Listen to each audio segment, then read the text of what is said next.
Thanks everyone. My name's Bill, and one day in February 2012 I woke up, and on the way to work I noticed that I had a numb sensation in my big left toe. So it was no big deal, it's just a numb sensation. It's something that most of us have probably experienced. And I have a property maintenance company, so put my boots on and went to work and did all the things that I do most days, which is lift heavy things and climb ladders and do all sorts of physical activities. So it didn't stop me from doing anything. It was just a normal day, and I had a little bit of numbness in the foot, no big deal. As the days progressed, on the third day of the odd sensation in my toe, I started noticing that the numbness was spreading from the toe all the way up to the ankle. And it wasn't doing that all the time, it was just doing it from time to time. And as it was happening, I noticed that my footing was a little bit different, but again, nothing too dramatic. So that morning I went for a run at the gym, and I went and did my regular 5 kilometers. It was a Sunday. And running on the treadmill, I started noticing that my foot was coming down on the treadmill a bit strangely, and I had to pay attention and look down and actually notice where the foot was landing, because I didn't want to make a joke of myself and fall in front of everybody in the gym. So got through the run and everything was fine. I went about the rest of my weekend as I normally would. And on the Monday morning, the numbness had spread to around about the halfway up my leg, and I now started noticing that the challenge of walking was a little bit more interesting. And I made an appointment to see my chiropractor, because I thought that, as I had normally done, I had tweaked my back when lifting something the wrong way or bending in the inappropriate way. And when I went to the chiropractor that afternoon on the Monday, he asked me what it was that I was feeling, and I told him that the numbness was coming and going from my toe all the way up to my knee. He had a look and he said, look, it doesn't appear like there's any inflammation occurring in the back that's caused the numbness, and it could just be that something is starting to occur, and as it's starting to occur, you're noticing this numbness. You need to pay attention to whatever it is, take some anti-inflammatories for the time being, and call me if you need to make another appointment. So, feeling great about the result of the examination by the chiropractor. The next morning I went to work, everything as usual, doing all the regular things that we did. And it was at around about this time that my wife started to notice that I was walking funny, according to her. And I said to her, she's mad. She said, you know, why are you walking funny? And I said, well, how am I walking funny?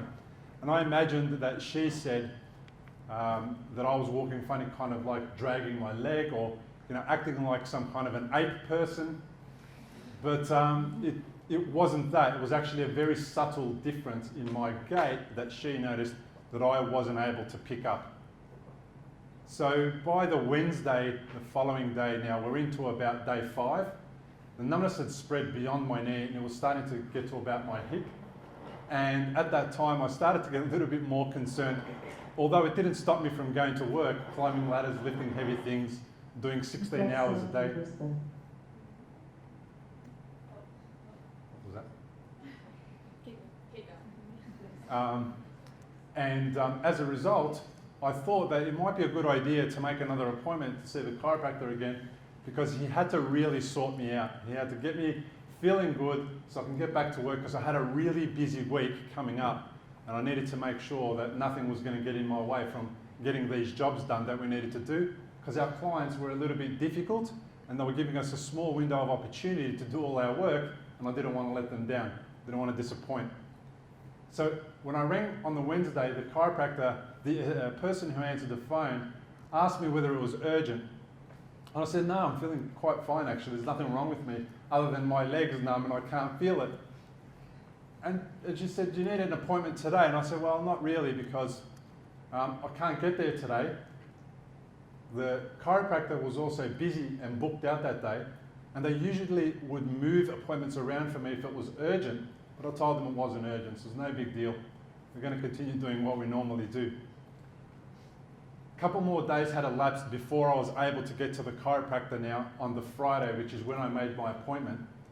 And it was Friday afternoon at around about 3 o'clock, because I wanted to have the majority of the day to myself so I can get to my clients, get everything sorted. And I was going to see the chiropractor at the end of my day so that it wouldn't interfere with my work. While at work on the Friday, I had some guys on a ladder, and I needed to tell them what to do specifically above this doorway, which was quite high.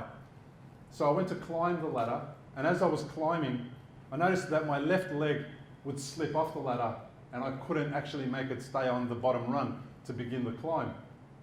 And I looked down and I noticed that there was some water on the ground. So I figured that the water was causing my leg to slip off. And I picked up my leg, I physically put it on the first rung of the ladder and continued to climb up the ladder. When I got to the top of the ladder, I pointed to what it was that I needed the guys to do, and I got down and I left the northern suburbs of Melbourne and travelled into the city to meet another client. I drove there, met the other client, organised everything I needed to organise, and had a big day prepared for the Saturday. There was going to be 15 people. They were relying on me to be there on this particular day. There wasn't going to be any other window of opportunity. The client had given us 10 hours to begin and complete a job that included plaster repairs and painting. I wasn't going to miss it. So in the evening I went to the chiropractor, and within about a minute of having me on the table, he said to me, "There's nothing wrong with your back. You need to go to the hospital." And I said, "Hang on a second. I can't go to the hospital. I've got a really busy day tomorrow." He said, "Well, you need to go to the hospital because whatever's happening on your left side has got nothing to do with your back, and your back's perfectly fine." So we argued for about 5 minutes, and I went home. And when I got home, I met my wife, and she said to me, "Okay, what did the chiropractor say?" Well, I said, "Well, look, he said to go to the hospital, but I can't go to the hospital. I'm busy tomorrow. There's no way I'm going. When I get there, you know what's going to happen. The hospital's going to say, the doctors aren't here. I'm going to be there the whole weekend. They're going to find nothing, and then I'm going to have to go, and then I'm going to miss my opportunity to do this job for this client, and it's worth too much. I'm not doing it." So my wife, being a little bit smarter than me, said, "Well, why don't I take you to the hospital? They'll tell you there's nothing wrong, and then you can go to work tomorrow." And I thought that was a great idea. So that's what I did. I went to the hospital, and when I turned up to emergency, the lovely triage nurses asked me, "What's going on? How can we help you? What are you here for?" And I said, "Everything's pretty good, actually. I feel quite well, except I can't feel my whole left side by now." Like you, alarm bells went, and they said, "Well, why don't you just come straight through, sir?" They gave me the red carpet treatment, right through, straight into CT. And I thought, this is a bit odd. I've gone into CT and they've done a scan where they found, after a number of hours, and when the doctor finally came to tell me, on the right side of my brain, a bleed. And the bleed was caused by a faulty blood vessel that had burst and was bleeding over the previous 7 days. And as it bled, and the larger the bleed became, and the blood that was assembling in the brain became, the more and more of my left side was switching off. So we had 7 days in the hospital from then on, and they did the whole gamut of tests, every possible test you could imagine. And at the end of 7 days, they sent me home. And they sent me home on a drug called dexamethasone, which was designed to decrease the inflammation in the head. When I Googled it, after experiencing 3 weeks of the most amazing side effects, it actually has 60 side effects, including hallucinations, and felt like things were crawling around my body. And I gained 7 kilos from the amount of food I was eating in 3 weeks. It was a pretty amazing time. I wouldn't recommend it for anybody if you're looking at gaining weight. So as the next 6 weeks unfolded, doctor's orders were no working, no driving, no physical exercise, so no gym, no anything. And it got to around the 6-week mark where my follow-up appointment was coming up. and I was getting so bored being at home doing nothing. And I decided one day to go to work. And this particular day, I've turned up, I rang my mates to come and pick me up. I need to actually get out of the house for a day. I'll just come and watch you guys work. I won't do any work. And they were loving me going there, watching them working. And I was sitting on a chair facing them while they were painting this large wall, about the size of this wall behind us. And at the time, I started noticing my left side was actually going to sleep again. And I didn't know what to do. I didn't know what was happening exactly. I didn't understand what was going on to me again. So I found myself slapping my face so I can wake up. It didn't work. I left it for about an hour and a half because the guys had to finish what it was that they were doing before I interrupted them to take me to the hospital. So after about an hour and a half, I hurried them along. They finished and packed up. And I jumped in the car with one of the guys, and he was driving me from the city to the Austin Hospital, which is about 13, 14 kilometres away. On the way there, I started noticing that I was getting dizzy. I felt the need to vomit.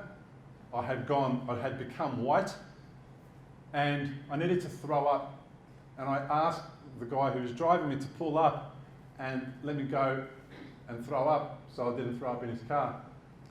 And we parked the car outside the gardens in the city where they run the flower show. I think it's the Royal Exhibition Gardens or something. And I went to a tree and I threw up. It was across the road from the St. Vincent's Hospital, actually, just down the road, not that far from here. So then we jumped in the car and I continued to drive to Preston. So I can go home, tell my wife to take me to hospital. And she was waiting for me, not knowing exactly what condition I was in. And when I got there, she said, "How are you feeling?" knowing that I wasn't feeling too well. And of course, quickly put me in the car and drove me a couple of kilometres away to the Austin to hospital. When we got to the Austin, it was a 20-metre walk where she needed to go and park the car. She told me, "Walk to triage, announce yourself, and I'll come and meet you in a little bit." I went to triage, and when I got there, the lady asked me what I was doing there, and I said, I don't know. She asked me what my name was, and I couldn't tell her. And the next thing I remember is waking up in a bed with all the tubes and all the things attached to my chest and my face. And there was this strange lady at the end of the bed asked me, "Do you know who I am?" And I said, "No." It was my wife. So that began another 3-day stint in hospital. And this time, the CT scan that revealed that the bleed had gone from being about the size of a 10-cent piece to being about the size of a golf ball. And surgery wasn't necessarily an option at that point in time because they didn't exactly know what had caused the bleed, and it was in a really difficult place to get to. So at this time I was suffering from memory loss. I couldn't write or type an email. I couldn't remember who had been to visit me. So there was a number of challenges that I had to overcome, and I had debilitating fatigue. I couldn't get to the toilet without being completely exhausted for the rest of the day. And as the time went on and the bleed started to decrease by getting absorbed by the body, all these things that I had lost started to come back on board. I started to get my memory back. I started to be able to get a little bit more physically active. I started to be able to remember things, and the pieces of the puzzle were starting to come back together. And by November 2014, now nearly 3 years after the first incident, I was feeling really amazing. And I got to the point where I was healed, and there was a lot less blood in my brain than there was after the second episode. And this one morning I woke up and I decided that I'd go for a bike ride. And I think it was the first time in nearly 3 years that I had done anything strenuous. And I went for this bike ride. It was the best bike ride ever. The next day I woke up with no pain in the legs, no muscle aching, nothing. It was just really odd. And as I woke up in the morning to go to work to meet a client in the city again, I started noticing this burning sensation on my left side. It was like I had been in the sun, and half of my body was in the sun and the other half was in the shade, and it was burning. So I pulled the car over, and I got out the car and I went for a walk around the car just to see if I could shake it off, because that's what you do, right, when you're feeling sunburnt. So I walked around the car, and sure enough, it went away. But then I got back into the car, and as I got in the car, it started to come back again. Now, I felt, for the first time, I felt that I was probably in a little bit of danger and I didn't know exactly what to do. And it didn't occur to me to look up to the street sign and call the ambulance on 000. But it did occur to me to ring the guy whose appointment I was going to miss to tell him that, I'm sorry, I'm not feeling well, I have to cancel our appointment. So from the CBD, I drove myself to the Royal Melbourne Hospital. And when I got there, I parked the car, you wouldn't believe it, I found the only car park outside the front of the hospital. And it was an hour spot, and it was there all day, and I didn't get a parking fine. Go figure. As I was walking to the hospital entrance, I rang my wife and told her, look, I'm on the way to the hospital, and I just need you to know I think I'm having another episode. And when I get there, I'll let you know that I'm there, and you can come down and catch up with me and find out what's going on. When I got to the triage nurse this time, it was a different story. And they were asking me, so how can we help you? And I said to them, look, I'm having a hemorrhagic stroke. You need to get somebody down here right away. And they said to me, all right, give us your name first. I said, look, there's no time for that.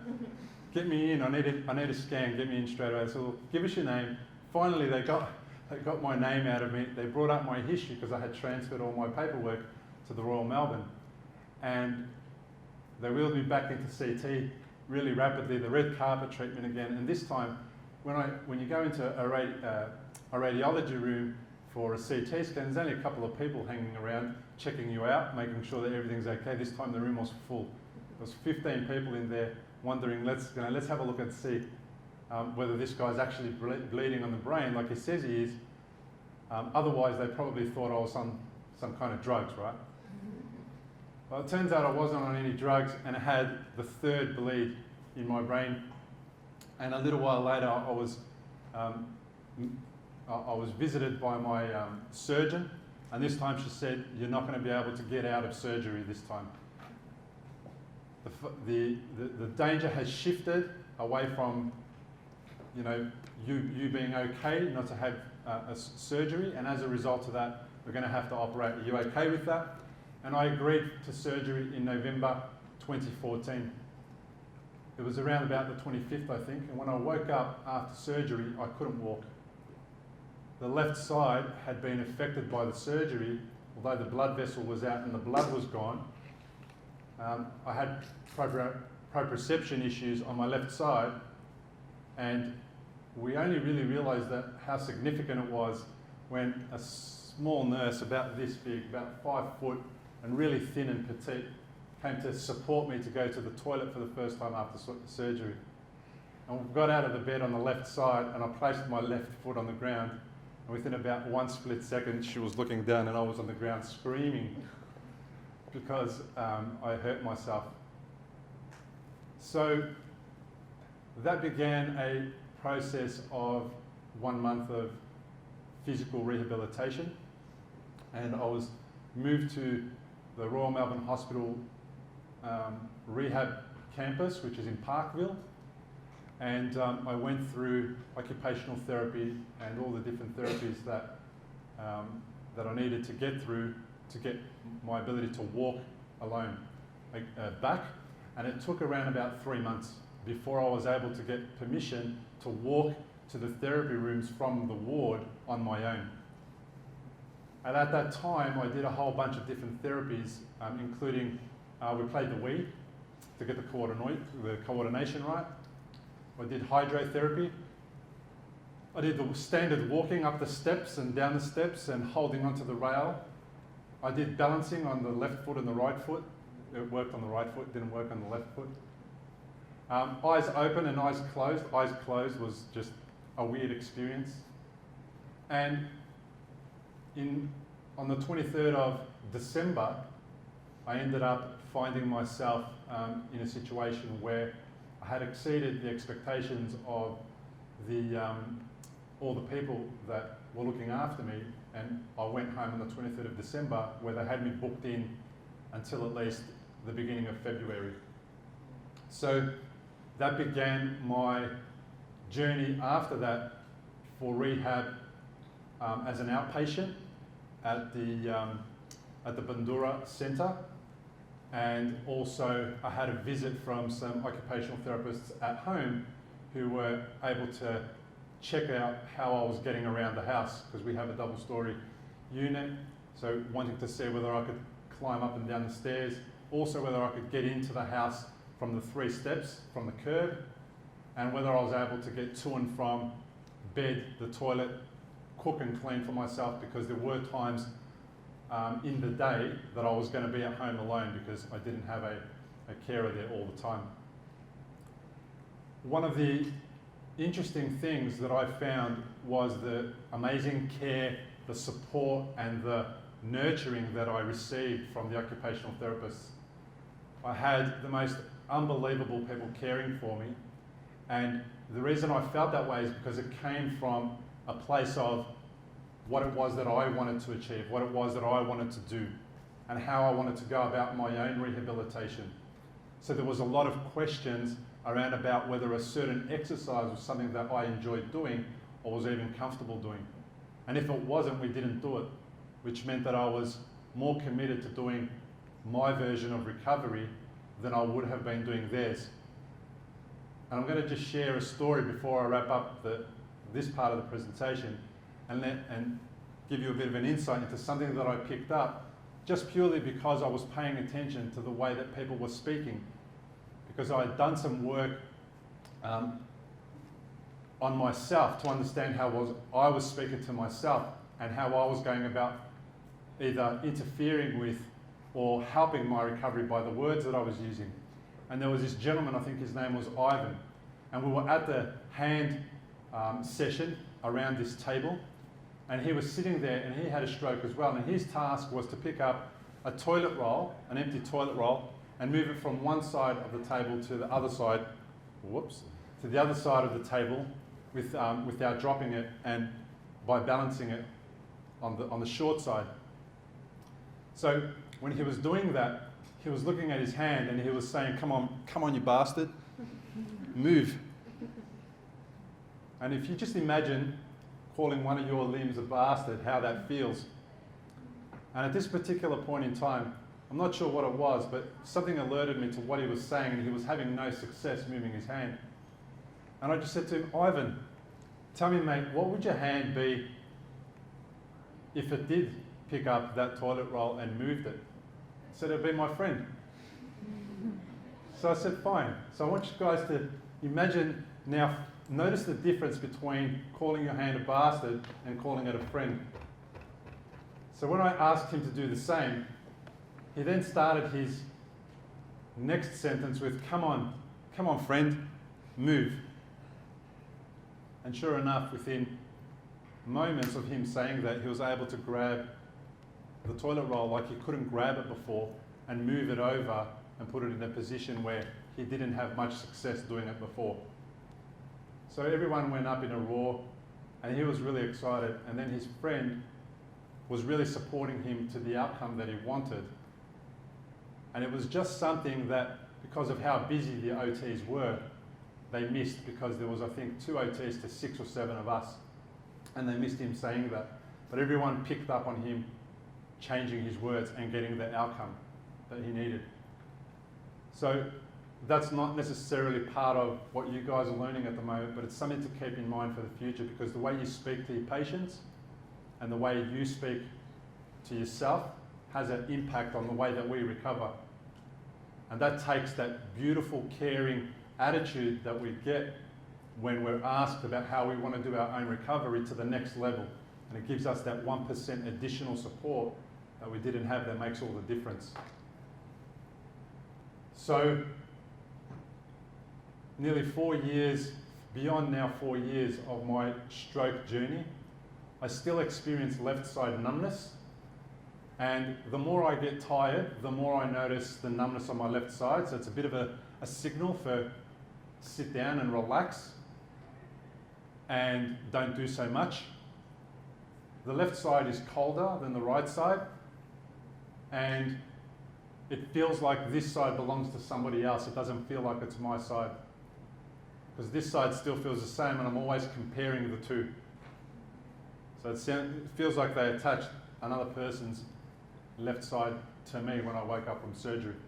That being said, I've used all the skills of neuroplasticity, all the ideas that I could grasp onto to help my recovery. So I got a lot of that communication as well from my occupational therapists that were telling me about neuroplasticity while I was recovering and giving me the brief understanding of what it was and how I could benefit from it and how I could use it to enhance my recovery.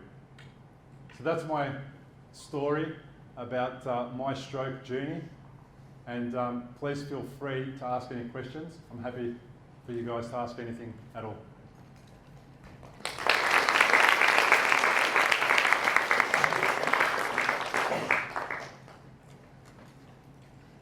Thank you, Bill. We seem to have a question here in Melbourne that we might start off with. Do you have any short or long-term memory issues now? So the question was, does Bill experience any short or long-term memory issues these days? I find myself struggling to finish some sentences, especially when I'm tired. And I notice my wife sitting there going, you know, get it out. And it kind of, I'm not sure if it's a memory thing, or I'm not sure what part of the brain's affected or why it is that I can't get the words out. It feels like it's the memory, but I'm not certain. I haven't had somebody assess that or give me their professional opinion on that. Yeah.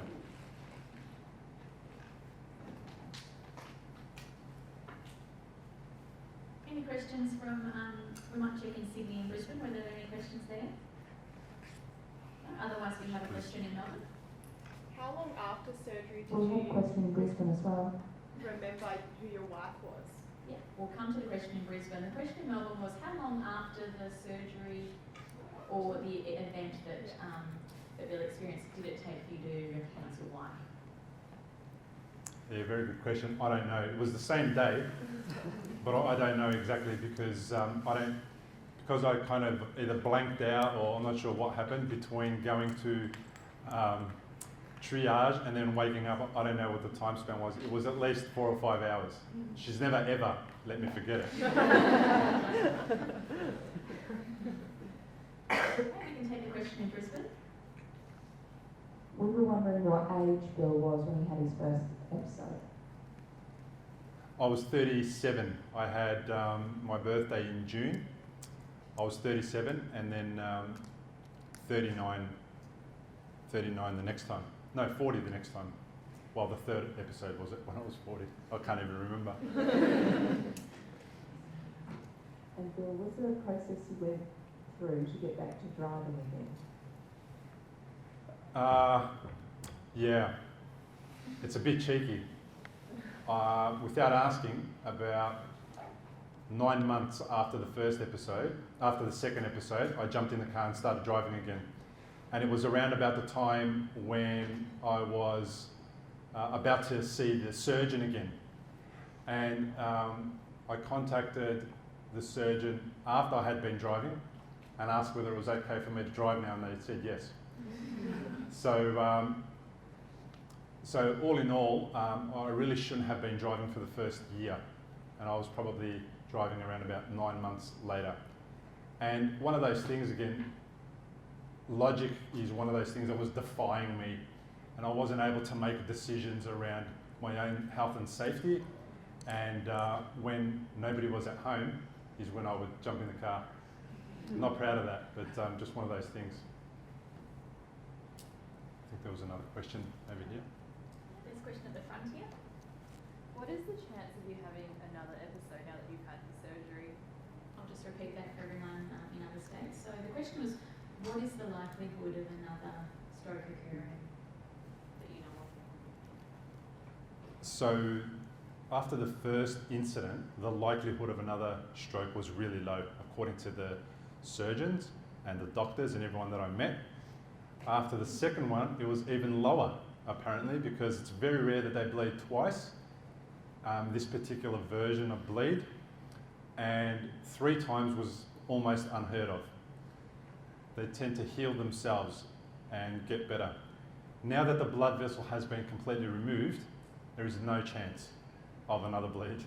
So that was what had to happen to make it so that it doesn't occur again.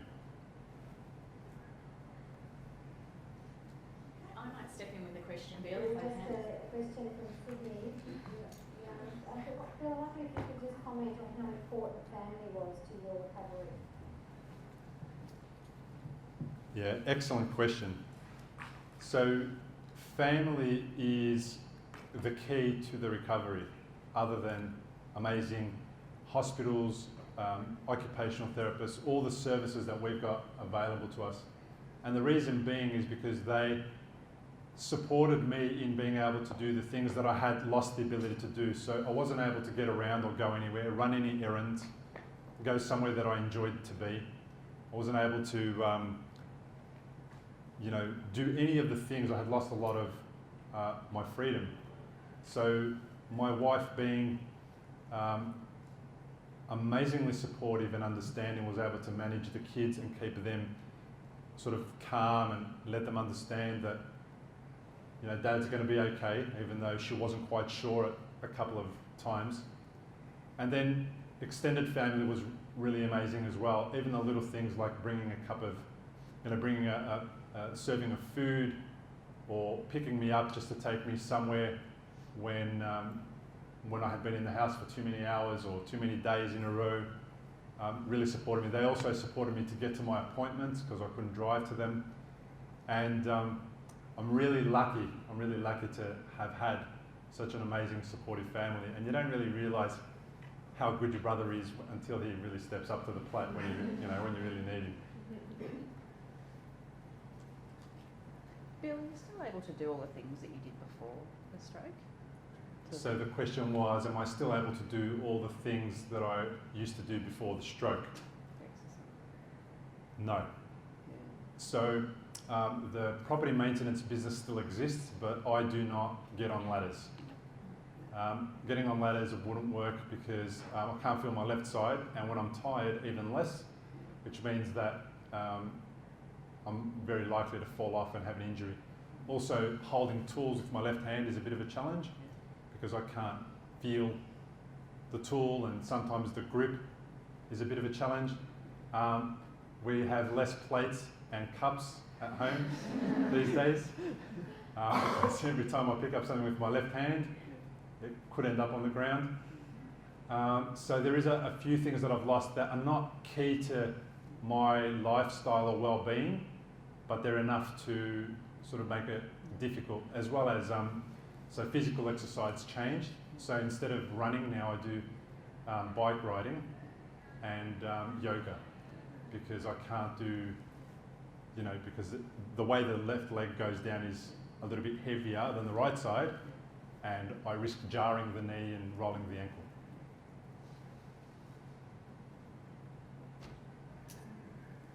Okay, I might just squeeze in one final question, Bill. We're focusing this week on assessment conducted by occupational therapists. I just wondered if you had any comments about your experience of being assessed, and whether anything actually helped you in the assessment process, particularly by occupational therapists. Yes, so my assessment was pretty vigorous actually, and by vigorous, not hard to get through, but it took a couple of days. And it took a couple of days when I was in the rehab hospital, and I was getting a little bit annoyed and frustrated at it actually. But I realised later on that until they exactly knew what I was capable of in every aspect of my life, it was really hard to determine a process of how to go forward and what would be best for me. So it included a lot of repetitive tests to see whether I was able to hold things, grasp things, move things, stand, walk unaided. It included a lot of questions, a lot of a lot of me doing things that I thought seemed odd and strange and weird, so a lot of explanations as to why we were doing something. So it was a relatively easy process to get through, just long and tedious, really thorough. And then when the assessment team came back, said, okay, we've now booked you into 4 different groups for different types of exercise. That's when I understood what it was that they were doing. And what really made it easy for me was knowing that I was completely supported through that process, and that they hadn't chosen things for me that I wasn't going to be able to do and I was going to be scared of. For example, walking on my own and falling over or doing any of those things. So hydrotherapy really helped. They really made me feel really good about my ability to stand on my own, walk on my own, get to and from a different location on my own. Even though it was in the water, it was really a good way to do it. So really thorough, really gentle, and really tailored to my needs specifically. So looking back, thanks for asking, it was a good process, because at the time I was a bit frustrated. Okay, well we'll leave it there because we are completely out of time, but I just want you to thank Bill again for coming in.